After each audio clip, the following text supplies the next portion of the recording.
My name is Alice. I'm failing the course I passed because I refused to have sex with my lecturer. It all started one fateful day. I went to class late.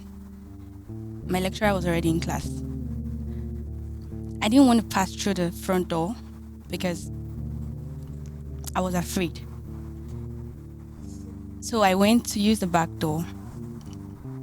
When I came in, he pointed at me and said, "Here you go." I was surprised because I snuck in. So I turned left, I turned right to see if I was the only one there. And then I discovered I was the only one. So I said, "Me?" And he said, "No, me. You with the big nyash." Wow. I was so shocked. The whole class laughed at me. I felt really embarrassed. I felt really pained. I thought it was going to end there. He asked me why I came late. I told him. And I said, "Don't worry, go and sit down." I turned my back to walk back to my seat, and then the next thing I heard is, "See her big nyash." That's very demeaning. Funny enough, it's not just that. My case, for example, I went to see my supervisor, and the first thing he told me was, "You can't see me here. You have to come to the guest house." Like, what concerning education and a guest house? Okay, it's my project. I went because, of course, I needed to finish my project. I went to see him, and I started talking and explaining my project. Funny enough, he didn't look at the book. What I brought, nothing concerned him. He was just staring at me like he was going to eat me. Yes, I saw it. And it was evening. I got scared. I was scared, but I kept talking. So I look at it. Then he said I should stop. That let's leave academic first. Then he brought out his phone and showed me a video. What kind of video did he show? A pornographic video. Oh my God. To write a project on it. Okay, exactly what I asked him. Sir, am I to research on the impact of pornography on youth? Okay. And he told me no. He even laughed. Oh, it was a joke. Even me, I thought it was a joke. I couldn't believe it. I didn't want to think what I was thinking, but then he busted my head. He said, "Yes, look at this video carefully. This is the affection and energy we will use to make love." Really bad. Every young girl who comes to school comes with the intention, of getting an education and making something of herself. But then having to be under the spotlight of a lecturer who is supposed to be like a figure, somebody she looks up to, somebody who should command respect, somebody she should go to if she has a challenge or a problem, in that school setting, especially if it's a lecturer in her faculty, in her department, and then having to be told that for her to proceed or to progress in her course, she will need to sleep with the lecturer can be really traumatizing. We are working with the statistics, for example, now that 81% of female students in our academic universities face one form of sexual harassment or the other. That is a high population that cannot be ignored in our society. A lecturer toasting a student is normal. Like, that is so out of the realm of normal that it's ridiculous and that it is unacceptable for anybody who is in a position of authority. There is a fiduciary relationship between a student and their lecturers and within the university campus. And when there is that relationship, it is illegal and it is wrong for somebody who holds authority over that student to in any way, shape or form cross those lines. So that's wrong. My lecturer called me at 11. At that time, it's very late for me to go out. We really need to know, is it AM or PM? PM. Okay. I said, "Sir, I can't come out. And why will you call me by this time to come out to see me?" Like, he wants to take me out. And I said, "I can't." And he said, "If I can't, then I should provide some girls to hang out with." So you're not in school. The reason why you're in school is to provide girls. This thing, they go to extreme measures to make sure these things work. Like, I know of a girl. She was asked to bring her friend's number. When she refused, the man gave her a carryover. Mine is very terrifying because this lecturer stalked the air out of my life. This man stalked me. He would call me as early as 6 in the morning to meet him in his office at 7 a.m. He's that punctual. He would tell me to come to his office at 7, and I'll be scared. What am I going to do in a lecturer's office at 7 a.m. in the morning? Is he married? He's married with 4 kids. Do you know that this man called me from his village and told me that since I don't want to accept his plea, that he's going to actually rape me? First of all, he said he's going to rape me. Secondly, he said I will get pregnant. Thirdly, he said I'm going to have a set of twins for him. Please, who does that? This lecturer actually failed me in this course. There's this lecturer also, when we went for a field trip, he started, focusing on me and the like. After then we came back from the field trip, he told me that he wants me to have a son for him. And this man, I saw his own child, his son. Do you understand? We are mates, yes. And he now wants me to have a child for him. You know, this man stalked me to the extent that I also went on a field trip. He made sure that I was in his group and he was my supervisor. It was that bad. These lecturers are not just caring. They threaten everybody around you, even when you have a male friend. Not even boyfriend. They just scare them that I'm going to give you a carry if I see you close to them. Exactly. They do it. So you cannot really blame them. Many times when you hear sexual harassment, you're only thinking, oh, this happens to girls. It's a girls' issue. It's a women and girls' issue. Many times we forget that this is a gender issue. So this is an issue that affects girls and it affects boys as well. I'm in my final year, Of course. but I'm not even sure if I'm going to graduate with my mates right now. Why? Because, this lecturer guy has been on my case from the first year I got into school. And the sad part is, the girl he wants is totally oblivious about this situation. I've been the victim of the whole thing. He's making sexual advances to this girl, and he feels I'm the right person who would be able to convince the girl to give in to his advances. How's that possible? The first year, I took his course and I failed. Okay, and then I stepped up to him and I was like, sir, I sat for exams, I had my assessments, I did everything I was supposed to do to pass, and yet I failed. And he said it outrightly, yo, if you can't see to it that this girl gives in to my advances, then you would keep failing the course. I have a girlfriend in school, but one of the lecturers in our department was also in love with this girl, or will I say lost for this girl. When he called me, he told me that I should stay away from this girl. The lecturer told me that if I don't do what he said, he's going to make me spend more 5 years in school instead of the normal 4 years. I thought it was a mere joke. Not until the final year, when I was about to graduate. He found his way into being my project coordinator. It was so bitter. I had carryover in his course for the first year. He also told me that the girl in particular is going to marry before I graduate from the school. The second year again, I had carryover. I've searched for help so many places. I've gone to so many lecturers, but they told me that I should have just leave the girl for this particular lecturer. A friend of mine in school, we do general courses, major courses and minor courses, of about 18, 19 courses every semester.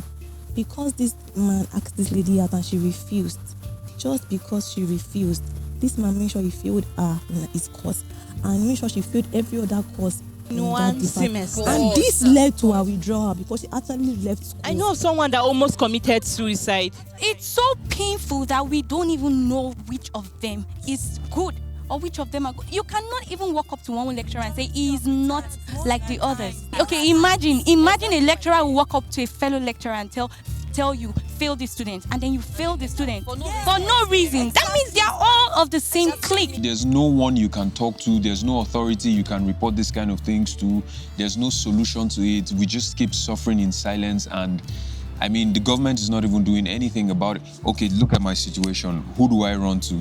I can't talk to another lecturer because they have this bond amongst themselves, okay, and they can't fight one another because of you as a student. You get? Though they may seem as if they love you and they support what you're saying, or they want to help you.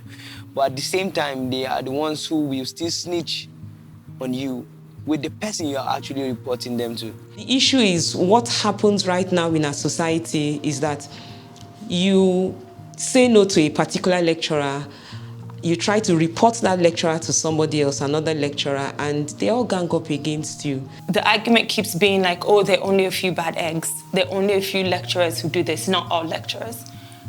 But I think the argument of many of us, including myself, is that there is an enabling environment for violence in our communities, including in universities. And so if we want to change that, we need to change the conversation and the narrative around that, not just saying it's a few bad eggs, but saying that we all, in different ways, contribute to this environment of violence, which makes it okay to hurt women and girls. We don't even know when we are sexually harassed again. Because if a lecturer in a class begins to talk about your boobs or your nyash, for God's sake, that is embarrassing, demeaning, and come on. I have a lecturer. If he wants to give tests in class, he makes sure he will look for his candidates before he does anything. Funny enough, this is not just happening in this institution, this university and the rest. Even in secondary school, they do it everywhere. So the moment this thing happened, I reported to a female lecturer in my department. No, first of all, I reported to my mom. And then they see it as a norm. It's a way of life. It has been happening since. Just try and avoid him. How do I avoid my project supervisor? Then I went to a female lecturer, and she told me, this issue, this is a serious one. We just try and follow him small. We'll be deceiving him, till eventually you will graduate. How do I start?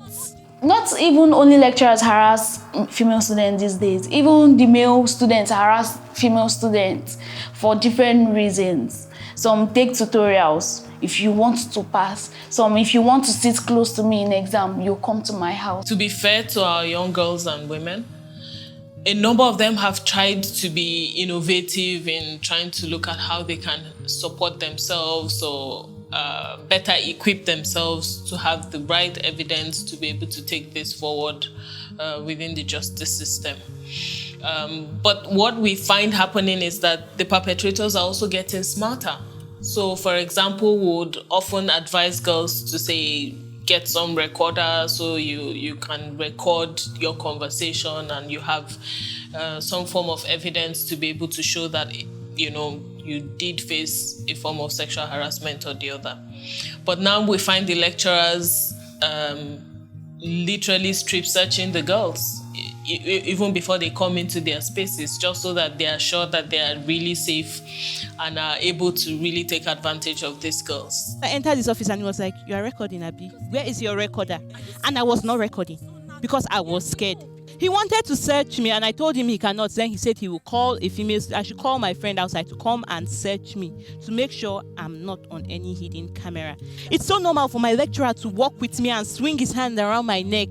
I'm your lecturer. It means I can do anything I want with you. That is how they are making it to look like. Just 4 years we spend in school, they want to just frustrate us. No, they don't want to. They frustrate us. Let's be honest. They frustrate us. It's frustrating. You know that point when you have a lecture and you cannot go to class because you feel the lecturer is talking. You not see me. Your heart is pumping very your fast. Self-esteem. Is that bad? It is sometimes.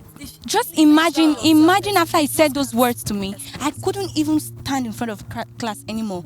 Presentations, I just go and hide. I'm just like a group member. I know how to speak so well, but I will not have such boldness to speak anymore. Wait, let me ask, when did we get that chummy? Okay, I get you are trying to be conversational, but when you start involving my privates, your breasts, your nyash, and swinging your hands around my neck, that is harassing me. Do you know 100-level students are not even left out? These naive students come and you are already telling them, you're giving them this orientation that you cannot go anywhere if you don't do this thing. Come and bless me. Stupid comments.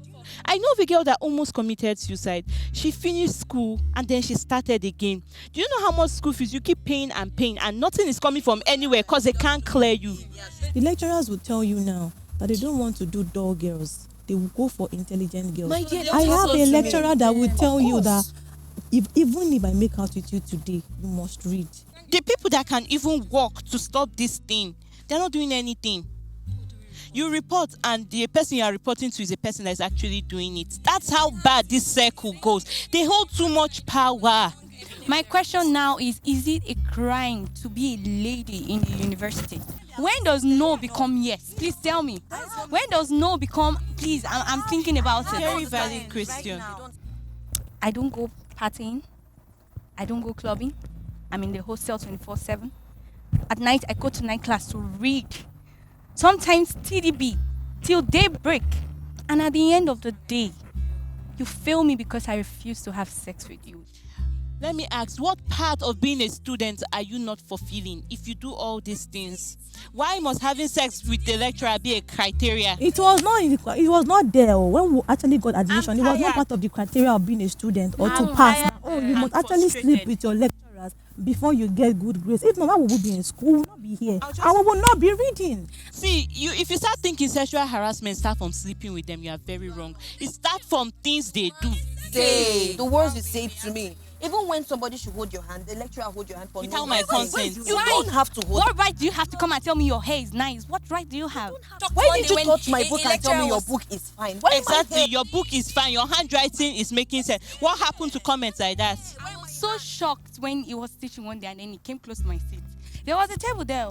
He didn't see the table to touch. It was my hand. My shoulder, sorry. He made it look as if he was just teaching and he didn't know where to rest his hand. But I knew from within that this man is up to something. Exactly. You just come and you put your hand and then he's touching you at your waist. Hope you understand. How will I understand what I'm writing? Do you know in one exam I was writing, one time, the lecturer tried pecking me.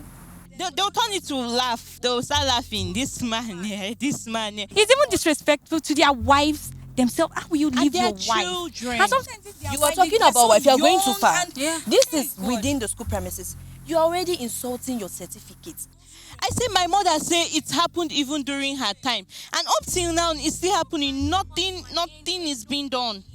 I heard there's even a law to be passed.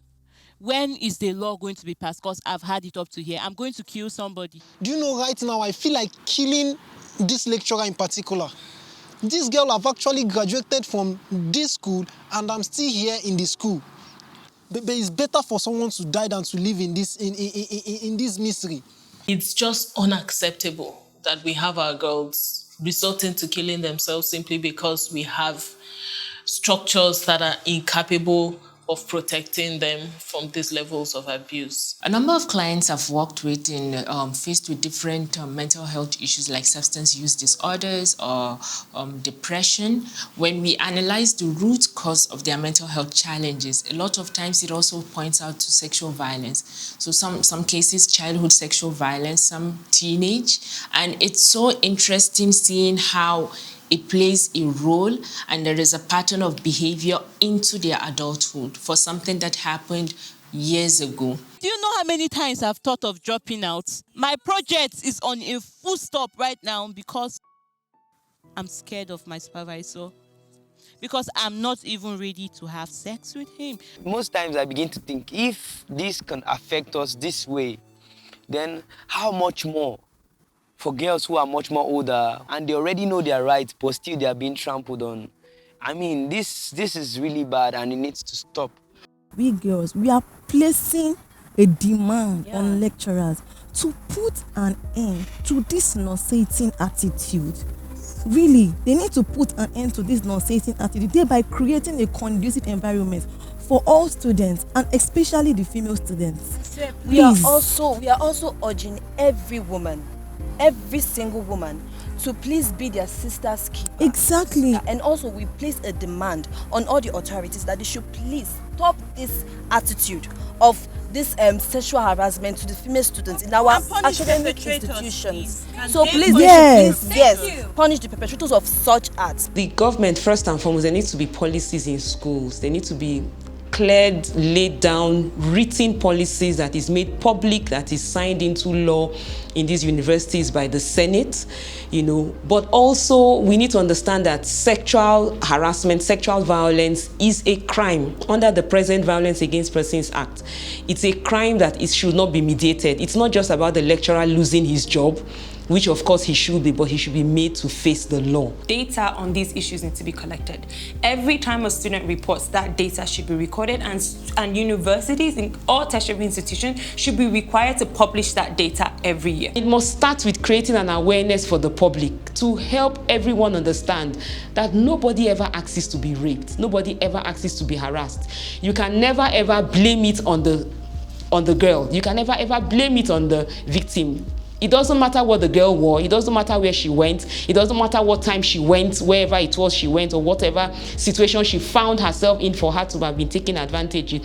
She is a victim at that point.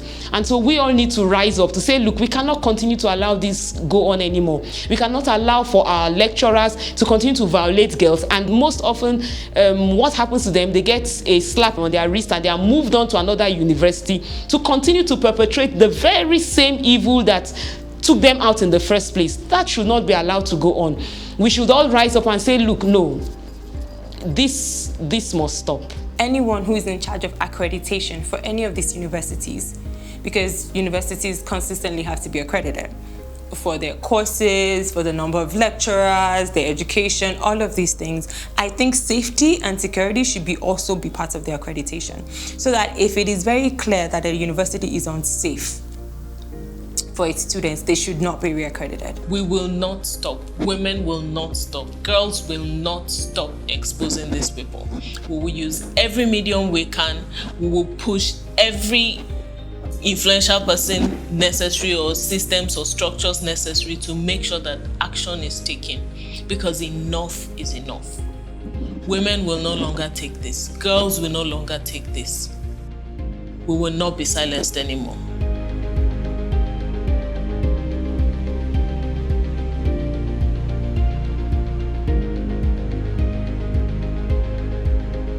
We have decided to be uncaged.